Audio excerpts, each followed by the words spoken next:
At a Senate Help Committee hearing on October 9th, Senator Tammy Baldwin asked Dr. Juliet Schor, professor at Boston College, about the types of data needed to understand how AI might displace workers. Watch the insightful exchange right here.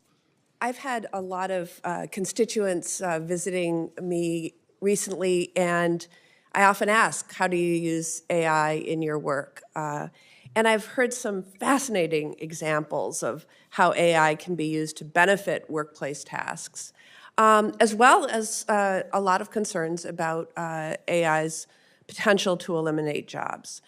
My understanding is that we really need better data on this. The Yale Budget Lab had found that better data is needed to fully understand the impact of AI in the workplace. And so I want to ask you, what data is needed to begin to better understand the impacts of AI on the labor market, on workers, and what data collection would you prioritize in trying to answer that question?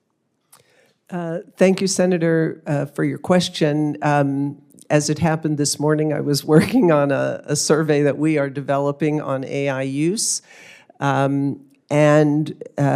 So I think we need more government surveys. We've gotten some good data that's coming from independent, academic researchers on the extent of AI adoption, but we're going to need a lot more about what's going on. I think one of the things we need to do is figure out the relationship between AI adoption and layoffs, and so to figure out how much of the job loss that we're experiencing is due to AI. One thing we are seeing is there are companies who are saying AI is the reason they are laying off workers, but it may not be, because that's it's a fairly socially acceptable reason for laying off workers. So